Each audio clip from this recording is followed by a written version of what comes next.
Well, good evening, everyone.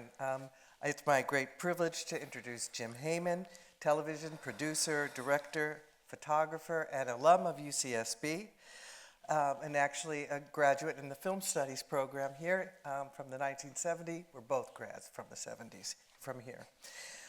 So I really want to begin by asking Jim. We'll turn to the episode soon and to the Sopranos, but to situate it within his larger education and career. So to begin, I was hoping you could tell us more about your career and how your studies here set you up for your subsequent work in film and television and photography. Okay. I came to UCSB as a junior. I had been studying on the East Coast at American University, and I was a photojournalism major.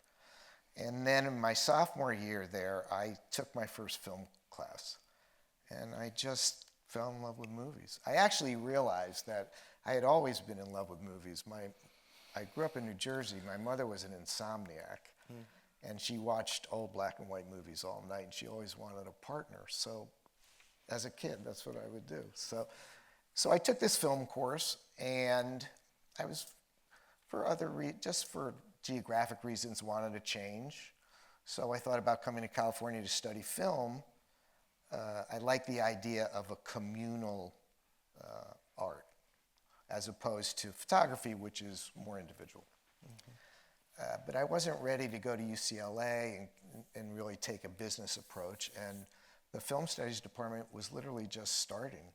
And to be honest, a kid from New Jersey who has an opportunity to come to a school that's on the ocean and watch movies all day, I was like, yeah, let's do that, you know. But what this department did for me, because that's all we did. We watched movies, we talked about movies. One fellow classmate and I actually started making movies here. It taught me the language of movies. It taught me how a camera tells a story, how it does more than tell a story, how it is another character that interprets the story. It showed me how music can make you gasp in one scene and cry in another, or editing, you know, how the juxtaposition of images create a story. And it gave me my basis, my foundation of understanding the craft that when I went forward and went to graduate school and then eventually started working in the business, I would always go back to those movies that I saw. Like I'd get a gig and I would go through that Rolodex of old movies and say, all right, well, what about this style or that style? It's always served me since being here. Well, I read somewhere that, of course, you said you were interested initially in photojournalism, and I read somewhere in your materials that your first assignment after your second year at American University was to photograph Nixon and Brezhnev at the 1973 Washington summit in the White House Rose Garden. Can you tell us more about that assignment and how it shaped your future journalistic and independent work, including coming to UCSB? Sure. So it was my first job as a photographer. You know, Wow. I'd been shooting since I was maybe 16, but I was very much into street photography, into just observing and capturing human moments, you know. But I had a job, I had to go actually do it. And it was July in Washington, D.C., so it was about 100 degrees and 100% humidity. Yeah. And I had to wear a jacket and tie, and the only jacket I had was corduroy. So I went to this, and I was so excited, and it was a shark frenzy. It was just this gaggle of photographers, everyone sort of fighting to get the shot, and I did. I got the shot, but it was not at all what I imagined my life as a photographer would be. You know, I imagined myself being a street photographer, being an art photographer, and so I think that coupled with the film class that I took. What was the film class? Do you remember? It was like an intro to American film. Yeah. Yeah. Mostly movies of the 30s, as I recall, but like sort of the classic intro class. Yeah, yeah. So actually, this first assignment convinced you that you didn't want to do that. I did not want to be a news photographer. That I did not have the stomach for that. Right. Yeah. Right. Well, And also I also sort of realized that I'm a pretty gregarious person, and I like the idea of working with a group to an end, as opposed to working individually, which is really a photographer's job, so. although you obviously like both. Yeah, because I continue to photograph through my career, and that's what I'm really doing now, so. Yeah. Well, we'll I've been return- lucky to have the balance. Yeah. When I came to campus this afternoon, or late morning, early afternoon, Jim was already here and he was taking pictures. I saw him taking photographs in the quad. I thought, oh my. I can't help it. How did you come to direct this particular episode of The Sopranos? And that's the first part of the question. But the other is I'm really curious as to how you actually do this.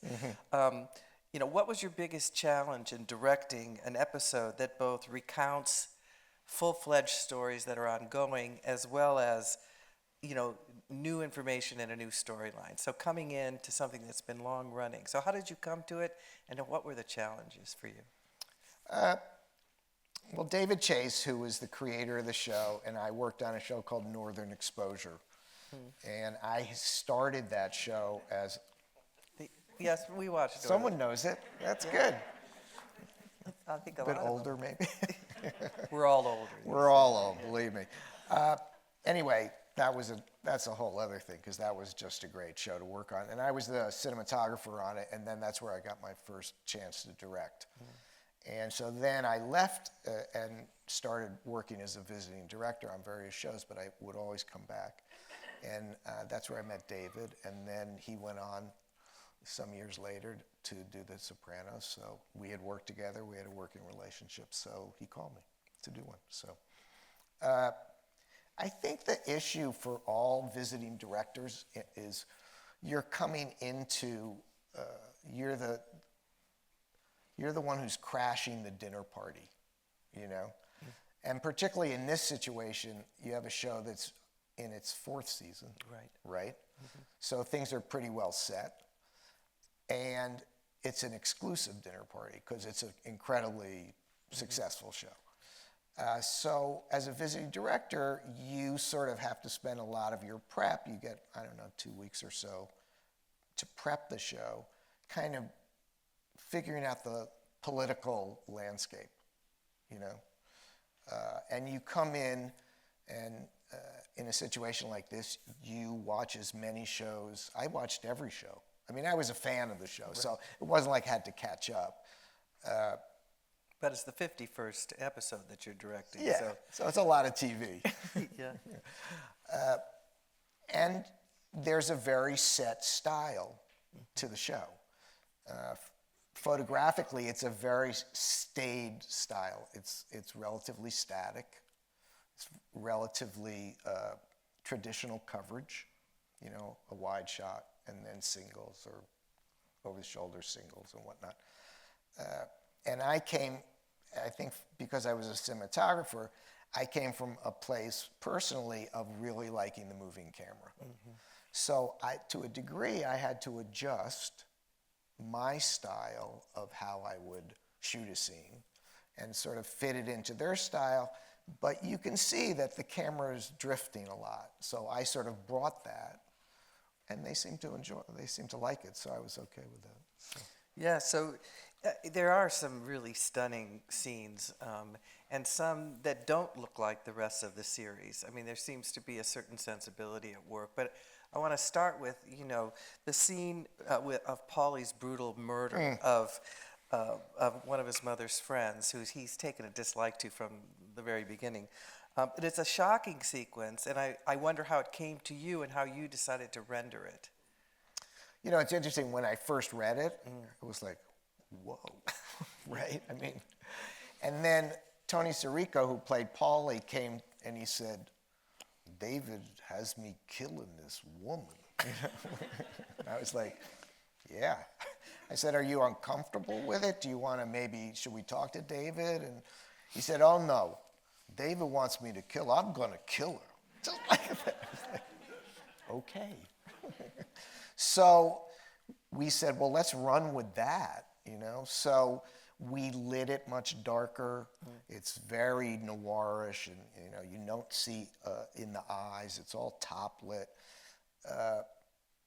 For me, the most brutal shot is the low angle looking up on him when he's killing her. Yes. I mean, when he pulls the pillow off, that's no joy either. But that intensity, I thought was really shocking. To tee that up, I made a little comic in the beginning. When he's under the bed, and he sees her come in those, slippers with the socks on, and you see the nightdress, and then you cut back to him, and he's got that sort of big reaction to it, because I wanted to I didn't want to telegraph where we were going.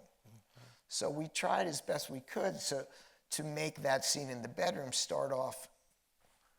There's an underlying sense of tension to it. Right.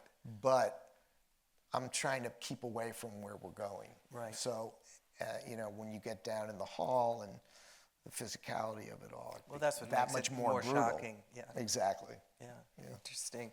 Well, of course, the main story about mothering in this episode involves Carmela, and it was really pretty striking to me because, of course, I was a fan of the series, watched it all the time. I remember this episode, but watching it again after not seeing the show for 15 years or so, I remembered this episode and Carmela's desperate longing for potential love interest in Furio, and how awkward it is, and how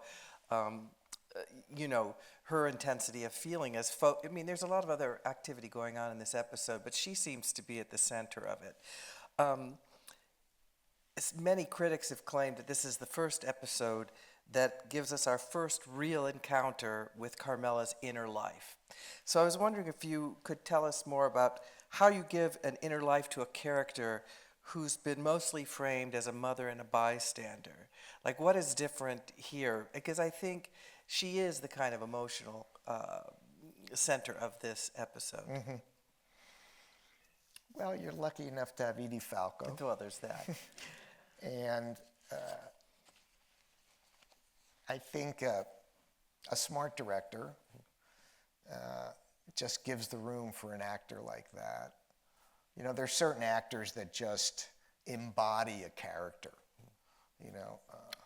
and she was Carmela. Right. And she'd had 3 years of understanding. At one point she said to me, "Oh, this poor woman." So you just let her do her work. Give her the space to do her work.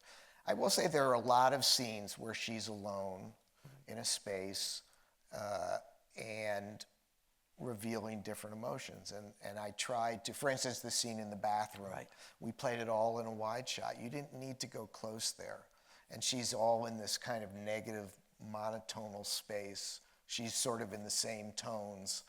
It's a drab world that she's in when she's crying in the bathroom, and that was, we were looking for that. Yeah, I take what you say about, if a good director, a great director who has wonderful people, actors, and a great script to work with, that you let the professionals, you let people do what they do. But you also said a little earlier that, when you come onto a long-running and very successful show, you kind of had to deal with the politics, or suss out, figure out what could you say more about that, like the politics of the set, or the ensemble cast, and how it works? Or was this a really well-oiled machine? Well, there are a lot of personalities, and when you have a show that's been on and so successful for 4 seasons, people's personalities grow a little bit. I found that the leads, because they were really solid, trained, remember, both of them were really solid character actors before this. They were not the leads, The first thing I ever saw Edie Falco in was an off-Broadway play called Sideman, and she was, the third lead in it. The other characters were less experienced, so they required a little bit more hands-on, but they felt they knew what they were doing, so you have to sort of balance letting them, enjoy their fame and believe in their ability, but also you have to guide them. I think the actor that played Pollock was that way. He would literally, he would practice his lines in the mirror at home. So he would imagine what the other person was saying. So, they say acting is about reacting, but he came in locked into what he imagined the scene was. And so my work there was to loosen him up a little bit. And because actually the woman playing Min was a Broadway actress. Yes, you could. Yeah, she had some chops to her, and I think maybe it helped because it put him back on his heels a little bit. Yeah. Well, I'm particularly struck, and I'm sure others were who were watching this tonight, by the sequence when Carmela returns to Furio's vacant house. And the shot starts with a close-up of Carmela outside the window, but as the camera tracks back through the empty rooms, she shrinks, kind of boxed into the background, and the empty rooms, are very expressive of the void that she's, it's not conveying a lot of information beyond her feelings about this new situation. So this, to me, watching it, knowing that your work as a photographer, it seemed very much a photographic sensibility.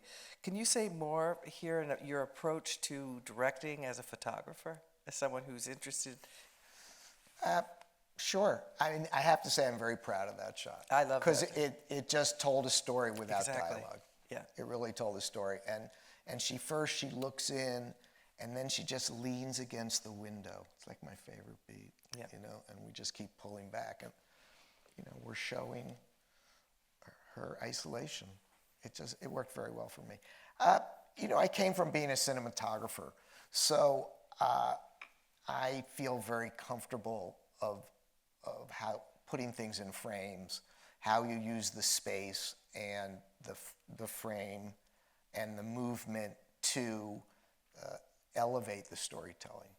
So I always approach a scene that way, So I sort of approach what's on the page, and then I also I do a shot list. So I have very specific shots, and they're very specific moves and whatnot. And then I kind of throw that out, and you see when you get the actors up and running what's going to work there. But I think that the camera is another character, in everything I've ever done. And it's the character that's involved with the scene, but also telling you the scene, showing you the scene, I should say. Yeah. So. Yeah, well, it was this incredibly cinematic moment, but as you said, without any dialogue, without any expression, telling us everything we need to know about how she feels. Right. So you've worked in photography and in film and television, but also across various genres, including drama and comedy. So how did that experience with different genres serve you here? I'm falling apart, sorry. Well, that's not a generic question. That we'd have to talk about horror then. Yeah. I'm sorry. So, how did you work? Across genres, because even in this episode, it plays across a number of different moods, right? Mm-hmm. It's not on one beat.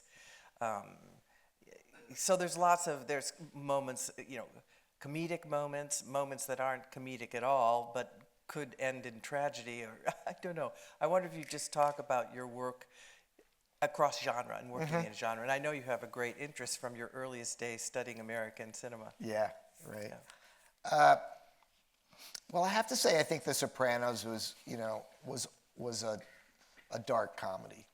I think it was always that way. And David Chase and the writers' balance of comedy and drama within the same breath, I always found exquisite,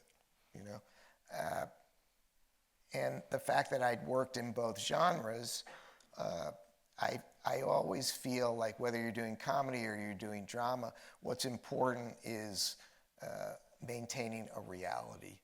So, for instance, the golf course scene. where little Carmine is talking like he's right out of the Bowery Boys, you know, everything he says in malaprop. You know, it's very funny. But what's underlying it, what's going on in that scene, is the beginning of Tony's demise, really.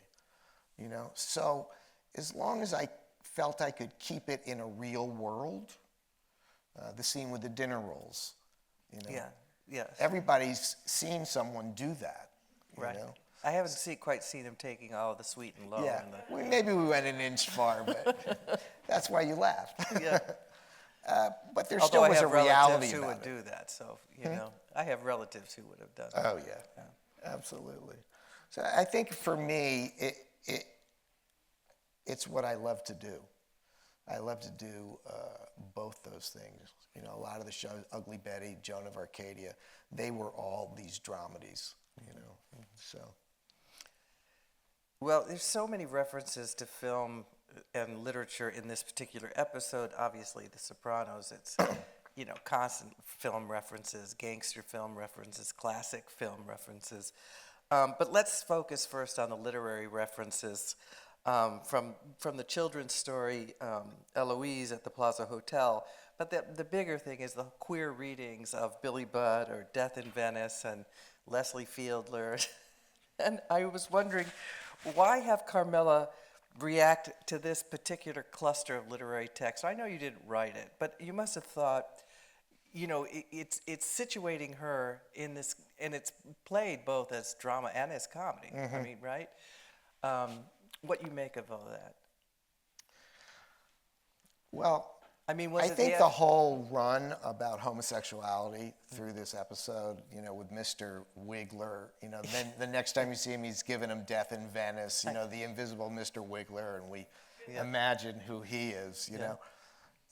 I'm not sure you could tell that story now. You know, I think with the gay jokes and whatnot. But I think it worked on a lot of levels. I think there was a reality that in Carmela and Tony's world, growing up when they grew up in the late 50s, early 60s, that was unheard of. That was never in public. But I think that her reaction in that specific moment in that scene is because she's coming off of the news about Furio. Of course. Of course. So. And he's the handsome, you know. Yeah. Against the evil. Exactly. And, you know, the look that she gives Tony when he takes the scone, you know, just carries over into this scene. And I think she just gets in the weeds there. You know, I think that. But it seems that the joke is on Carmela, really. It's setting her up as a kind of, she's a rube. I mean, she's New Jersey. She doesn't, you know, all of these, you know, like, well, she was wrong. That critic is wrong. She's wrong. Well, you know. She just it gets worse and worse for her. Because she has, She's but it's showing a world, her ignorance. It's in a way it's suggesting her ignorance, but even, you know, the other characters seem to know how they're supposed to read these texts. But I was really struck by it with, you know, this, you know, everything is gay these days, and it reminded me of so contemporary, as The Sopranos reminds me a lot of our own time now. Right. Yeah, but, you know, the whole critical race theory or everything, you know. Exactly. Yeah, Well, indoctrination. yeah, she's naive to all that. Yeah. You know? But I also think the dynamic, the subtext of that is that her daughter, who's now calling her mother, you know, and her daughter's friends are all making her look foolish, you know, and she can't back off from that. The dynamic between mother and daughter is shifting in this very moment, you know, and I think her anger is coming from that disconnect. And we can talk more about this, but obviously a jealousy that Meadow has a future that she can never have. Right. Or even the moment when she says, well, you'll be back, you'll need money in a week. And, you know, she has to stop herself, well, you'll need money in a week, and this is the world that you've chosen. Well, also, it's coming off her saying, maybe I should go to Montclair State and drop out like you. I mean, that is a really hurtful, right, you know, right. remark.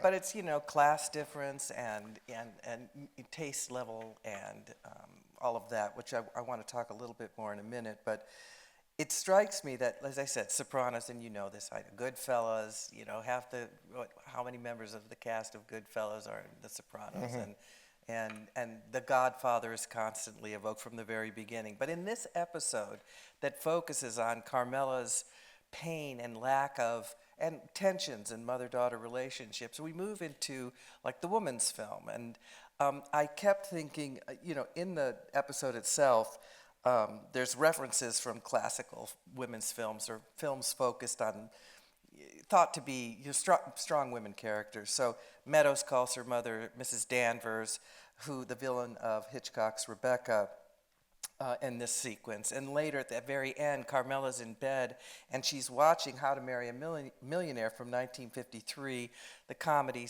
starring Marilyn Monroe, Lauren Bacall, and Betty Grable. But this kind of what do you make of this appeal to classical women's films in this episode? Well, I think the films themselves are reflections of the struggle that Carmela and her daughter are going through, But I also think, as I thought more about it, like in the scene at the plaza where she pulls out the white gloves, right. Where the hell did Carmela learn about white gloves? Because she watched a movie, right? And then I started to say, okay, so my backstory is her whole dream of life is from those movies. How to Marry a Millionaire. These are women that have a power over men that can define their own life. And she had that dream of that, and now it's clearly evident that that's not the case at all, that she's been left by the wayside, So. Well, that's why it seems like Meadow has all these opportunities, and she is so hurt and sad that Furio is gone, and any kind of fantasy she might have entertained about maybe a different life, which of course is absurd. Right. And rendered in the scene where Furio looks like he's going to push Tony into the blades. He's already been bothered by Tony calling her a moody bitch and not showing adequate respect. And I love all the dialogue on the date. They're going to go to color tile or whatever. Have you thought about flooring? That break that romantic moment. And also, they just played it great. Yeah. A lot of comedy in scenes not only comes from the words, but comes from the spaces between the words. So they play that awkward moment, and then she breaks it with that line. It's well done. And also, I think that when Meadow calls her Mrs. Danvers and Carmela reacts to it, to me, that's like, oh, did they watch that movie together? Yeah. Did they share that moment? Because it's not like Carmela doesn't know what she's talking about. Exactly. That's right. So I think everything in her life is going away now. The fantasy relationship with Furio, the little girl that she took to the plaza on her birthday, and she's in a vacuum. Right. She's stuck. She's completely stuck, and any possibility that she had that would take her out of this relatively toxic relationship with her husband is gone. There's no possibility now. So it's...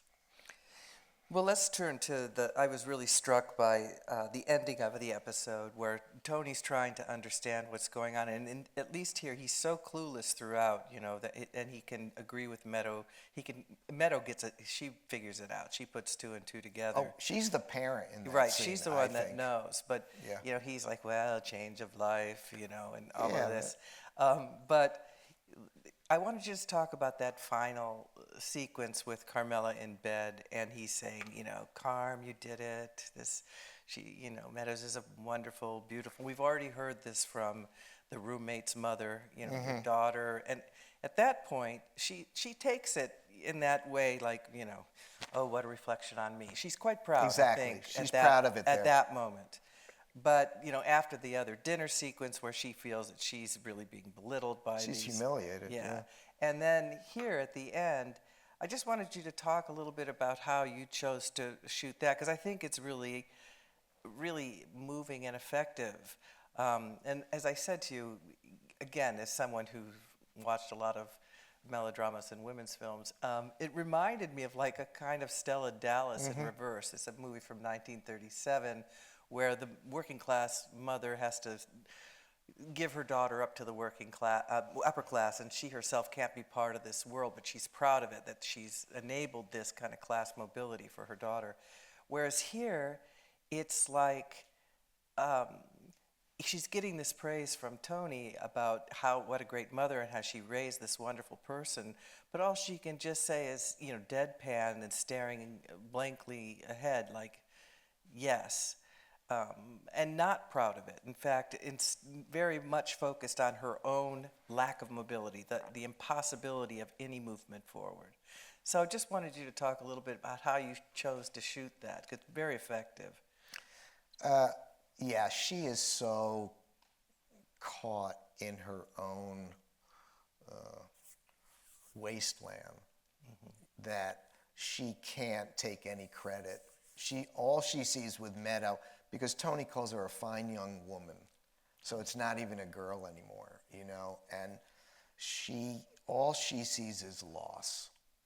And she's lost Furio, she's lost her daughter, and she's alone. Yeah. And so I chose to play it that they have a little sweet moment when she says, "Do I have a fever?" And he lays back and he says, "Maybe a little." And then she turns off the TV and she rolls away from him. And I staged it so even what he's saying, you can't really see him. He's hidden behind her shoulder. Because for me, it's all about, and I do this because the camera moves in on her, and it's all about her isolation there. That she couldn't possibly explain to Tony how that really makes her feel. I'm not sure she really understands all her feelings at that point. I think she's really locked. And then the Eurythmics song that comes up, which is basically about someone stuck on the ground watching a little bird fly away, just that's her predicament. Right. So.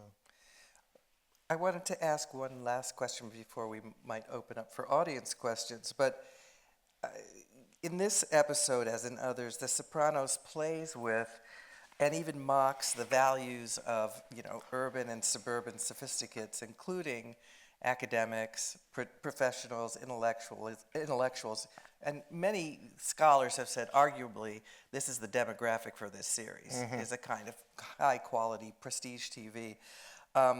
So what do you make of the episode's take on this kind of play between high and low culture, high culture and, Death in Venice, Billy Budd, I think while there is this mocking of Carmela for being so provincial and just completely out of it, and a woman of her time, even a throwback, very, very, How to Marry a Millionaire in 1953, if you even watch it, it's very different than things you'd see at the end of the 50s. It's so coming out of the war time. But I think that Meadow and her roommates are also mocked in a way too. And what some scholars have said is that the series really counts on this audience, that it also says, they know the right answers, but they're not in any way really cathected or connected to these texts. So they know the right reading of Billy Budd. Oh, I think I heard somewhere, yes, or, right. So how do you think it plays out? Because this is a series, it is, high and low culture. It is this clash of cultures and times. And so I wondered if you had some thoughts about that. Well, on one hand, I feel like, nobody goes unscathed in The Sopranos. Whether it's gangsters or academicians or children or adults, they make fun of everybody. It's like an equal opportunity employer. Right. But I also think that that in that dinner scene, those kids have no reality. They're just spewing back what they've been told or what they've read. And the arc for Meadow is from that scene to the scene where she talks to her brother, to the scene where she talks to her dad. Now she's starting to have real life interpretations, real life moments. So it's sort of the beginning. You see an arc in her growth there. That's right. you know? That's right. And I think making fun of them, I mean, in that scene, clearly Carmela's, lack of knowledge is the big joke. And they're But sort it of... doesn't bother Tony. He doesn't know either, but He's just oblivious. All he knows wants in some this more of scene that- is Carmela is pissed off. Yeah. And he's just trying to hold the peace here. Yeah. He doesn't understand why. But like he said in the car, she's a moody bitch, and I don't understand this woman that I've been with for however long. But I think the second level is that they're making fun of these students who think they know everything, and only know, what they've read at this point. Right. And the roommate that Tony thinks is gay, and then I mean, to me, I just realized what I was watching today. I think this actor played the whole scene like he was stoned every time you saw him. Just like so kind of listless.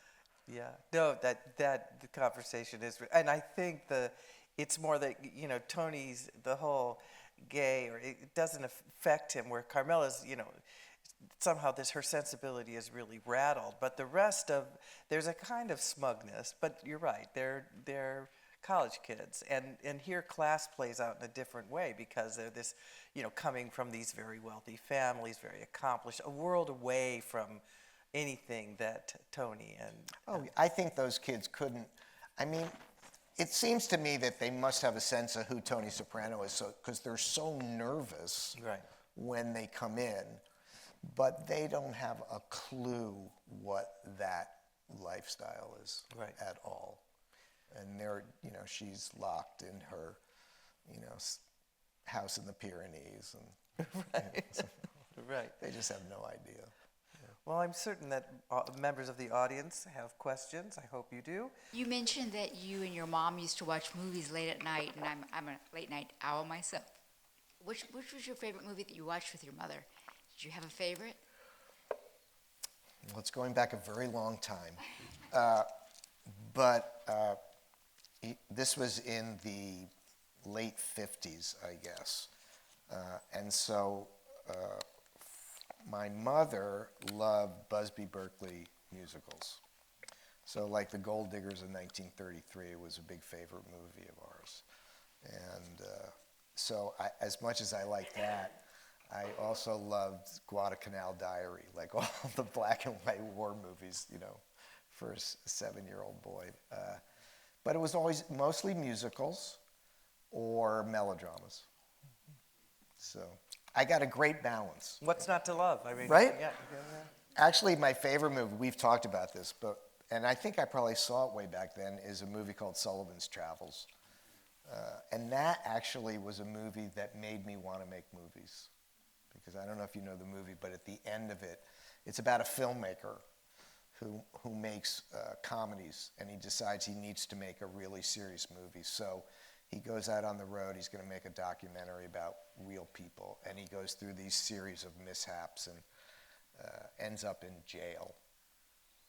And, well, it's a spoiler, but I'm going to do it anyway. So at the end of the movie, he's in jail, and it's a miserable existence, and he sees all these people working on road gangs. It's terrible.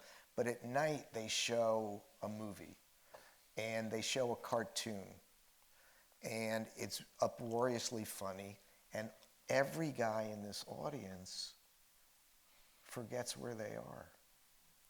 And they're all laughing and enjoying, and he has this epiphany, like, oh yeah, what I've been doing all these years is important. That's what I want to do. So. We're hoping next year to do a whole series on revisiting the classics, and I'd love to have Jim come back, and we'll talk about Sullivan's Travels. I'd love that. It'd be great. Thank you.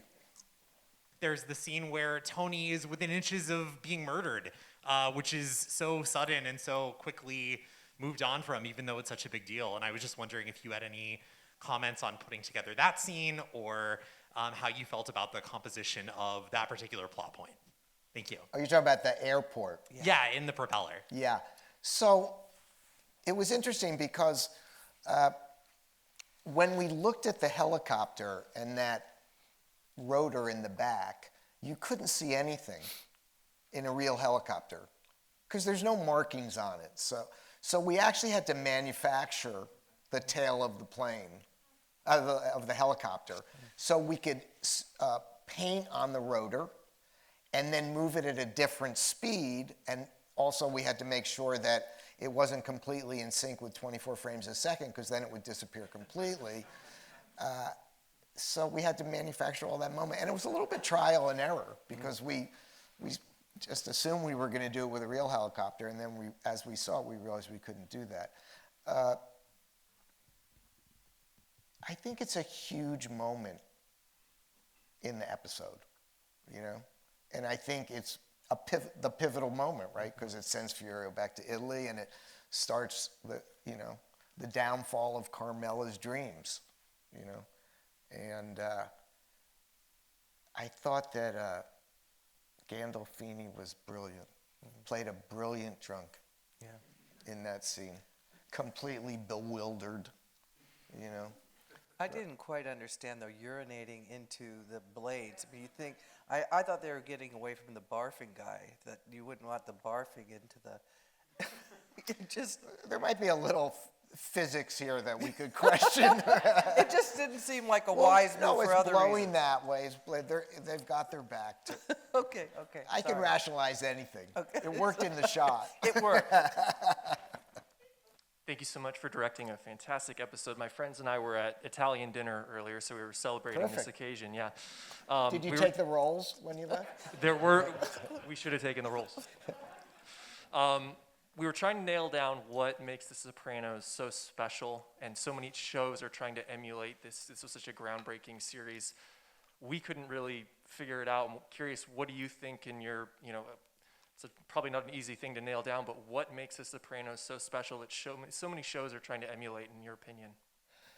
Well, I think it was the first, so there's something to be said for that.